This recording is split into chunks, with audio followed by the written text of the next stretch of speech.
Rajkot ગ્રામ્યના police કોન્સ્ટેબલના રાજીનામા મુદ્દે તેઓ મીડિયા સમક્ષ આવ્યા છે। 7 મહિના પહેલા આપેલું રાજીનામું હજુ સુધી મંજૂર નથી કરાતું।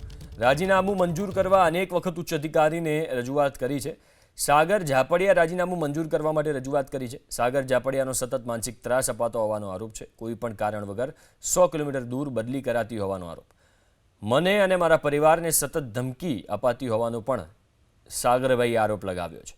મારે સમાજ સેવા કરવી છે। આમ આદમી પાર્ટીની વિચારસરણીને હું વરેલો હોવાની વાત પણ તેમણે કરી। મીડિયાના માધ્યમથી રાજીનામું કરવા પોલીસ અધિકારીને રજૂઆત કરી છે। મારી રજૂઆત એવી છે કે મેં આજથી 7 મહિના પહેલા પોલીસ ડિપાર્ટમેન્ટમાંથી મારું સ્વૈચ્છિક રાજીનામું મૂકેલું કે ભાઈ સ્વૈચ્છિક રાજીનામું એટલા માટે મૂકેલું કે ખેડૂતો સાથે અત્યાચાર જે અન્યાય થાય છે ને નાના લોકોને જે ન્યાય નથી મળતો ને એમનો અવાજ બનવા માટે। પણ તેમ છતાં 7 મહિના આજે થઈ ગયા તેમ છતાં મારું રાજીનામું મંજૂર નથી થતું। પરંતુ મને ખોટી ધમકીઓ આપવામાં આવે છે કે જ્યારે મારા પરિવારના સભ્યો જ્યારે એસપી સાહેબને રજૂઆત કરવા માટે આવેલા કે અમારા દીકરાને પોલીસ ડિપાર્ટમેન્ટમાં નોકરી નથી કરવી, એમને સમાજ સેવા કરવી છે, તો આપ સાહેબ એમનું રાજીનામું સ્વીકારી લ્યો।